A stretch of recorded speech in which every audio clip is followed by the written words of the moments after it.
तो आप सभी पवित्र आत्माओं को स्वामी जोगेंद्र योगाचार्य की सादर प्रणाम। उम्मीद करता हूं कि ईश्वर की कृपा से आप सभी स्वस्थ होंगे, निरोगी होंगे, आनंद में होंगे और परमपिता परमात्मा की कृपा हम सब पर ऐसे ही बनी रहे। हम ईश्वर से कामना करते हैं, प्रार्थना करते हैं, हम सभी हमेशा व्यस्त रहें, मस्त रहें, स्वस्थ रहें, ऐसी मैं ईश्वर से कामना करता हूं, प्रार्थना करता हूं। तो चलिए आज हम चर्चा करेंगे 70वें दिन के विषय में, और जिसका शीर्षक है मैजिक चेक, माने एक जादुई चेक। और ये कैसे भरना है, कैसे क्या करना है, उसके विषय में हम आगे आज की वीडियो में पूरी चर्चा करेंगे। उससे पहले उम्मीद करता हूं कि आप लोग पहले 16 दिन का कार्य प्रतिदिन करते आए होंगे, कर रहे होंगे, और जो आज इस वीडियो को ही देख रहे हैं वो पीछे जा करके पिछली 16 दिन की वीडियो भी देखें और पहले दिन से शुरू करें और पूरे 28 दिन का एक कोर्स है, इसको कंप्लीट करें। तो आज हम मैजिक चेक के विषय में चर्चा शुरू करें। उससे पहले मुझे एक लेखक के और कवि ने बड़ी सुंदर लाइनें लिखी हैं, वो मुझे मैं आपको जरूर शेयर करना चाहूँगा, मुझे बड़ी अच्छी लगी। ये विलियम एस ब्रोज हैं, 1914 से 1997 के बीच में राइटर हुए और कवि हुए। तो उन्होंने बड़ी गजब की बात लिखी कि जादुई सृष्टि में किसी प्रकार का संयोग या अनहोनी नहीं होती है। वो कहते हैं कि जो संसार है इसके अंदर किसी प्रकार का कोई संयोग या अनहोनी नहीं है। कोई भी चीज, ध्यान से सुनेगा इस बात को, कि कोई भी चीज तब तक नहीं होती जब तक कि कोई व्यक्ति इच्छा करके उसे घटित ना कर दे। कहने का मतलब, मन में जब तक विचार पैदा नहीं होता, मन में जब तक कोई किसी भी चीज के प्रति एक तस्वीर नहीं बनती, तब तक कोई भी घटना नहीं घटती है, ये लेखक कहना चाहते हैं। और ये बहुत बड़ा सत्य है कि जो भी चीज हमारे साथ घट रही है, आज हम जिस भी अवस्था में हैं, जिस भी पोजीशन पर हैं, वो सुखी हैं, वो बहुत ऊंचे पद पर हैं, या दुखी हैं, या समृद्ध नहीं हैं, इसके पीछे का जो कारण है वो स्वयं हम हैं, हमारी सोच है। यदि ये बदलेगी, यदि सोच बदलेगी तो हम बदलेंगे, हम बदलेंगे तो ये पूरा संसार बदल जाएगा। जब आपका देखने का नज़रिया बदल जाता है तो पूरा नज़ारा बदल जाता है, और ये बहुत बड़ी बात है। आज इस संसार में जो भी घटनाएं घट रही हैं वो कोई अनहोनी या फिर कोई माने जादू नहीं है, वो सब कोई न कोई व्यक्ति उस चीज को घटित करता अपने मस्तिष्क के बीच में, अपने विचारों के बीच में, और वो फिर सामने प्रकट होती है।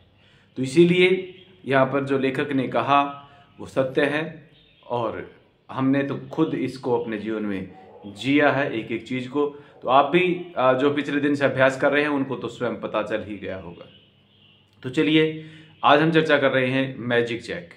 ये क्या है मैजिक चेक, इसके विषय में हम चर्चा करेंगे।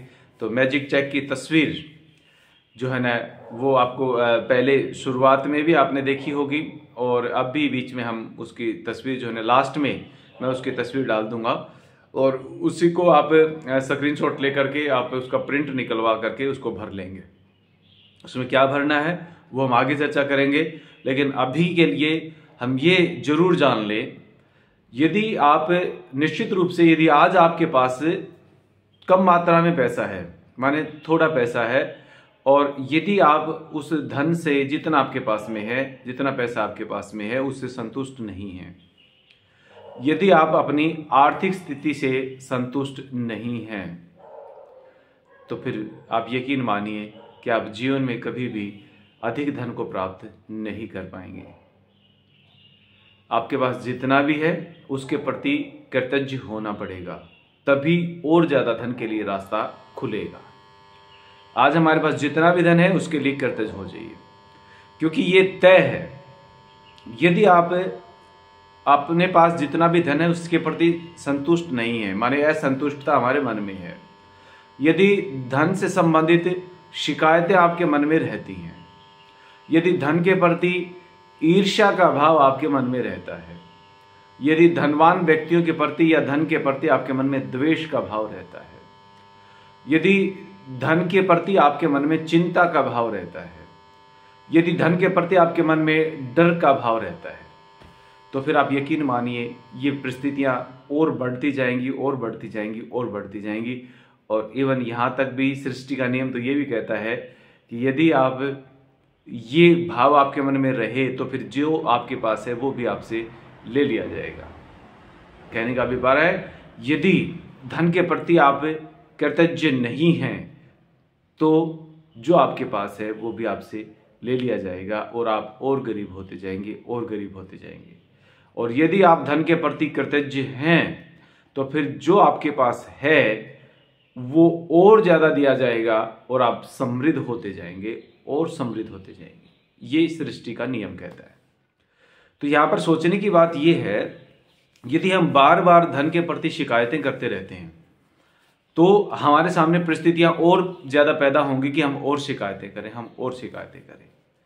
यदि हम धन के प्रति ईर्ष्या या द्वेष का भाव हमारे मन में है, अब धन के प्रति ईर्ष्या द्वेष का मतलब क्या है कि जो लोग उन्नति को प्राप्त हो चुके हैं, जिन लोगों ने खूब सारा धन कमाया, उनके प्रति यदि आप ईर्ष्या या द्वेष का भाव मन में रखते हैं तो निश्चित रूप से आप धन के प्रति ईर्ष्या और द्वेष का भाव रख रहे हैं। तो फिर आपके सामने परिस्थितियां आजीवन वैसी ही पैदा होती रहेंगी कि आप ईर्ष्या और द्वेष का भाव रखते रहेंगे। यदि आपके मन में हमेशा चिंता रहती है धन के प्रति कि पता नहीं मेरे पास धन होगा कि नहीं होगा, पता नहीं मैं कभी स्थिति में एक ऐसी परिस्थिति, एक ऐसी अवस्था में पहुंच पाऊंगी या पहुंच पाऊंगा कि जहां पर मुझे धन की चिंता नहीं होगी, पता नहीं कब हमारे पास ये होगा, पता नहीं कब हमारे पास वो होगा। तो यदि ये चिंता आपके मन में रहेगी तो यकीन मानिए हमेशा परिस्थितियाँ आपके जीवन में आगे धन के प्रति चिंता की ही बनी रहेंगी, उन्हीं परिस्थितियों को आगे बढ़ावा मिलेगा। यदि धन के प्रति आपके मन में भाव डर का है तो निश्चित रूप से आगे भी आपके सामने परिस्थितियाँ धन के प्रति डर की ही बनी रहेंगी। तो क्योंकि ये एक सच्ची घटना, मैं अपने जीवन की एक घटना बताता हूँ आपको। मैं जब भी अपने मित्रों के साथ बैठता था, चर्चा होती थी, तो मैं हमेशा एक बात बोलता था कि भी भगवान ने मुझे सब कुछ दिया, बहुत अच्छा परिवार है, बहुत अच्छे माँ बाप, भाई बहन, बहुत अच्छी पत्नी, धर्म पत्नी अर्धांगिनी मुझे मिली, 2 प्यारे प्यारे बच्चे ईश्वर की कृपा से मुझे मिले, और मैंने हर चीज़ की मौज है, घर में खूब सुख शांति है, कभी कोई क्लेश झगड़ा कुछ भी नहीं है, और शांति शांति मेरे परिवार में है। तो लेकिन फिर मैं एक बात बोलता था हंस करके, मैं कहा लेकिन भगवान सबका कहीं ना कहीं कोई ना कोई एक आध भैंस तो ढीला छोड़ ही देता है, सबको पूर्ण नहीं बनाता भगवान कभी भी, सबको सारी सुविधाएं सुख सुविधाएं नहीं देता कभी भी ईश्वर। ये मैं हमेशा बोलता था। अब मेरा जो है ना आर्थिक स्थिति कमज़ोर छोड़ दी भगवान ने, तो इट मीन्स क्या है, ये धन के प्रति शिकायत है। तो वो परिस्थिति हमेशा बनी रही कि मतलब इतना ही धन होता था मेरे पास कि भाई गुजारा चलता रहे। लेकिन जब से मुझे इस यूनिवर्सल नियम का पता चला, यूनिवर्सल लॉ ऑफ अट्रैक्शन का पता चला, तो मैंने इस पर काम किया और ईश्वर की कृपा से खूब मौज हुई, खूब अच्छा गुजारा है। गाड़ी की जगह गाड़ी है, मेरे सपनों के मकान का जो है ना मकान तैयार हुआ, और उसके पीछे अब किस किस को परमपिता परमात्मा या ये यूनिवर्स जोड़ता है वो उसका काम है, आप उस पर छोड़ दें। आपको हाउ सोचने की जरूरत नहीं है, कैसे होगा ये सोचने की जरूरत नहीं है, बस ये हो चुका है ऐसा मान लेना आपने, ठीक है। तो इसीलिए आपसे निवेदन ये कर रहा हूँ कि कभी भी ना तो धन के प्रति ईर्ष्या करनी है, ना धनवानों के प्रति ईर्ष्या द्वेष का भाव रखना है, ना ही कभी धन की चिंता करनी है, ना ही कभी धन के प्रति डर का भाव रखना है। मेरा काम चलेगा कि नहीं चलेगा कभी नहीं सोचना है, मेरा काम चल रहा है बस ये सोचना है, ठीक है। और ना ही कभी कोई कंप्लेंट, कोई शिकायत करनी है, ना ही कभी कोई बार्गेनिंग करनी है धन के। कभी भी कोई वस्तु पदार्थ आप खरीदेंगे तो वो अगर आप बार्गेनिंग करते हैं इट मीन्स वो पैसे की अवहेलना है, कृतघ्नता है पैसे के लिए। तो इसलिए हमेशा हमें कृतज्ञ रहना है। अगर आपको कोई रेट पसंद नहीं आता तो उसको नमस्ते कीजिए, जी धन्यवाद जी, मैं कहीं और देख लेता हूँ, बस बार्गेनिंग नहीं करनी है वहाँ पर। ये छोटा सा नियम आप ध्यान रखेंगे। अब हम आते हैं असली विषय पर कि मैजिक चेक, हमारे इस चैप्टर का नाम हमने क्यों रखा। आपने एक चेक लेना है और वो चेक आप एक चार्ट पर बना लें। अभी जो लास्ट में आपको चित्र दिखाई देगा उस चेक का, तो वो चेक जो है ना आप चार्ट पर बना लेंगे और उस चेक के अंदर आप ऊपर जो है ना अमाउंट भर देंगे और नीचे ये जरूर लिखेंगे कि किस चीज़ के लिए आपको इतना अमाउंट चाहिए, ठीक है। वो चीज़ जरूर लिखें। कोई चीज़ खरीदनी है, गाड़ी खरीदनी है आपको, मकान खरीदना, आपको प्लॉट खरीदना है, या हम छोटी बात करें, या आपको कोई बेड खरीदना है, आपको फ्रिज खरीदना, आपको कूलर खरीदना है, आपको बाइक खरीदनी है, आपको स्कूटर, माने जिस भी चीज़ के लिए आपको अमाउंट चाहिए, धन चाहिए है, वो जरूर उसमें लिखेंगे। ठीक है। और फिर आपको फील करना है कि जो जिस चीज़ के लिए आपको वो अमाउंट चाहिए था, वो पैसा चाहिए था, वो चीज़ आप खरीदने के लिए उस शोरूम में गए हुए। ठीक है। और वो सामान आप खरीद रहे हैं, ऐसा आपको महसूस करना है। कोई बिल्डिंग बनाने के लिए आपको धन चाहिए है। जैसे मान लीजिए अभी मैं अपनी बात करूं तो इस समय मैंने अपना चेक भर दिया है। मैं भी आपके साथ साथ अभी काम कर रहा हूं, पहले कर चुका हूं मैं 1-2 बार, लेकिन अभी आपके साथ भी मैं ये पूरा का पूरा अभ्यास 28 दिन का कर रहा हूं। तो अभी मैंने चेक भर दिया 15 करोड़ का, क्योंकि हमेशा अमाउंट उतना भरना जितने पर आपको विश्वास हो। ऐसा नहीं कि भाई आपको पता चल गया तो जादू है, जो मांगोगे वो मिल जाएगा। तो ऐसा नहीं कि आप 500 करोड़ रुपए जो है ना चेक में भर देंगे और उस धनराशि पर आपको ही विश्वास नहीं है। ये बड़ी बात है कि अमाउंट वो भरना जिस पर आपको विश्वास हो कि वो आ सकता है। ठीक है। अब वो आएगा कहां से, ये आपको सोचने की जरूरत नहीं है। वो कैसे आएगा ये भी सोचने की जरूरत नहीं है, वो अपने आप आ जाएगा। ठीक है। तो मैं अपनी बात कर रहा था, मैंने अमाउंट भर दिया भाई 15 करोड़ रुपए। अब 15 करोड़ रुपए क्यों भरा मैंने वो अमाउंट, क्योंकि अभी आप सबको पता है, पहले भी 1-2 वीडियो में मैंने चर्चा की है कि हिमाचल में जो हमारे भाई नरेश जी ने, उनका बारंबार कोटि कोटि धन्यवाद धन्यवाद धन्यवाद नरेश भाई का, कि उन्होंने जो जमीन वहां पर दी है समाज के लिए, सामाजिक कार्यों के लिए, और एक वेलनेस सेंटर जहां पर हमने दवाई मुक्त दुनिया का सपना देखा है, और ईश्वर कृपा रही तो दवाई मुक्त दुनिया होगी।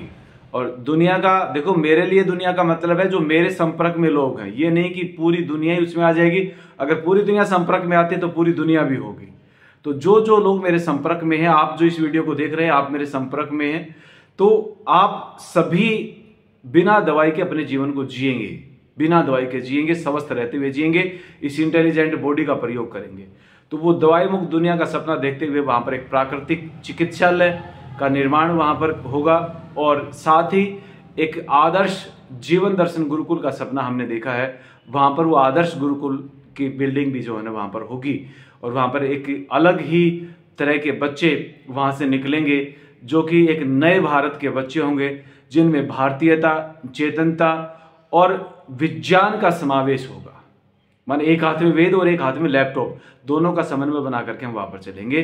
तो उस भवन के निर्माण के लिए मुझे 15 करोड़ रुपए चाहिए, तो मैंने अपने मैजिक चेक में 15 करोड़ रुपए का अमाउंट भर दिया है, और साथ ही नीचे लिख दिया है कि प्राकृतिक चिकित्सालय और जीवन दर्शन गुरुकुलम बनाने के लिए धन्यवाद धन्यवाद धन्यवाद। ठीक है। तो ये मैंने अपना उदाहरण दे दिया आपको। तो अब आपको जो चाहिए, आप उसके लिए उतना अमाउंट जितने में वो तैयार होगा या वो आएगी चीज, और जो जिस चीज के लिए चाहिए वो नीचे लिख देना है। ठीक है। ये चेक भर के फिर क्या करना है, आपको इस चेक को ऐसी जगह पर रखना जहां पर आपको दिन में बार बार ये चेक दिखाई दे। ठीक है। और जब भी आप हो सके जितना ज्यादा, इसमें अति कोई नहीं है। आप ये माने कि बार बार करेंगे तो अति नहीं, अति कोई नहीं है। जितनी ज्यादा बार करेंगे और जितनी दिल से कृतज्ञता प्रकट करेंगे, उतना ही ये जल्दी पूर्ण हो जाएगा। ठीक है। तो उसमें आपको क्या करना है, उस चेक को हाथ में लेकर के और आंखें बंद करके उसको फील करेंगे, और जो चीज आपको चाहिए थी, मान लीजिए मैं अपनी बात करूं तो मैं फील कर रहा हूं वो चेक, मान लीजिए कोई भी हम जिस चार्ट पे मैंने चेक बनाया है, मान लीजिए ये चेक बनाया मैंने, और मैं इस पर पूरा ऐसे हाथ में लेकर के उसके स्पर्श को फील करता हुआ और महसूस करूंगा, इमेजिनेशन करूंगा अंदर में, सबकॉन्शियस माइंड के अंदर, कि मेरा नहीं, हम सब का जो प्राकृतिक चिकित्सालय नाडब खोजर में हिमाचल के अंदर जो बनाना है हमने, वो बन चुका है।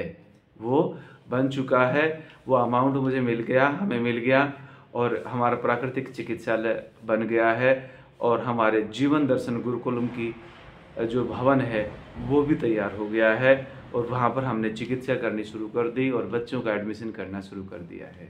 और हम वहाँ पेड़ों के नीचे एक माँ प्रकृति की गोद में नाडब गांव के अंदर बैठ कर के बच्चों को, जो पुरानी परंपरा हमारी रही सदियों से ऋषि मुनियों की, उस परंपरा में जी रहे हैं, और बच्चों को शिक्षित कर रहे हैं, दीक्षित कर रहे हैं। तो ऐसा भाव उस चेक को लेकर के मैंने किया। अब आप वो भाव करेंगे जो आपने सोचा है। आप एक अपने घर का निर्माण चाहते हैं, अपने सपनों के घर को बनाना चाहते हैं, तो उसके लिए अमाउंट भर दीजिए और महसूस करें मैं उस अपने सपनों के घर के अंदर हूँ। आप बाहर विदेश यात्रा करना चाहते हैं, आपके पास अमाउंट नहीं है, आपने एक अमाउंट भर दिया जितनी आपकी टिकट लगनी थी या घूमने फिरने के लिए खर्चा चाहिए, और आप फील कर रहे हैं कि आप हवाई जहाज में बैठ करके उस देश के एयरपोर्ट पर उतर रहे हैं। ठीक है, आपको माने गाड़ी चाहिए, तो आप फील करें कि आपने उस गाड़ी जितना अमाउंट भरा और आपके पास वो अमाउंट आ चुका है आपके अकाउंट में और आप शोरूम में वो गाड़ी लेने गए हुए हैं। ठीक है, आपको छोटा अट्रैक्शन है, आप इसका प्रयोग माने बड़ा करने में आप हिचकिचा रहे हैं, पता नहीं होगा कि नहीं होगा, तो फिर आप छोटा अमाउंट भी भर सकते हैं किसी छोटे उपहार के लिए। ठीक है, तो जैसा आपको ठीक लगे वैसा आप करें। तो ये आज का विषय था। आज हमने चर्चा की मैजिक चेक के विषय में। ये अद्भुत है, ये चमत्कारिक है। आप करेंगे तो निश्चित रूप से आप देखेंगे कि बड़े अद्भुत तरीके से और चमत्कारिक रूप से ये पूरा हो रहा है। ठीक है, तो एक बार फिर से वो बात मैं दोहरा रहा हूँ कि इस दुनिया में चमत्कार कुछ भी नहीं है। यहाँ पर सिर्फ वही घटनाएं घटित हो रही हैं जो किसी न किसी व्यक्ति के दिमाग में चल रही हैं। तो जो आपके दिमाग में चलेगा वो आपके साथ घटित होगा। ठीक है, तो आज के लिए इतना ही। अगली वीडियो में फिर मिलेंगे। तो तब तक के लिए अपने मैजिक चेक के साथ अपने सपनों को पूरा करें। और ये आप देख रहे होंगे मैजिक चेक की तस्वीर, और इसको आप या तो ऐसे स्क्रीनशॉट लेकर के आप प्रिंट निकलवा लें, या फिर इसको अपने किसी भी चार्ट पर आप जो है बना सकते हैं, और इसको भर करके आप रख लेंगे ऊपर अमाउंट, और नीचे किस चीज़ के लिए आपको पैसा चाहिए वो आप भर के रखें। और दिन में इसको 2 बार, 3 बार, 4 बार, 10 बार, 20 बार, 50 बार, जितनी बार हो सके इसको देखिए, हाथ में स्पर्श करें और ईश्वर का धन्यवाद करें आपके सपनों को पूरा करने के लिए। तब तक कल अगली वीडियो तक आप सबका बहुत बहुत आभार। ज़्यादा से ज़्यादा लोगों के पास इस वीडियो को शेयर करें, ये मैं आपसे निवेदन कर रहा हूँ, ताकि उनको भी लाभ मिले, वो भी स्वस्थ रहे, वो भी निरोगी रहे, और ज़्यादा से ज़्यादा धन उनके जीवन में आ पाए और उनकी आवश्यकताएं पूरी हों। आप सबका बहुत बहुत आभार। धन्यवाद, धन्यवाद, धन्यवाद।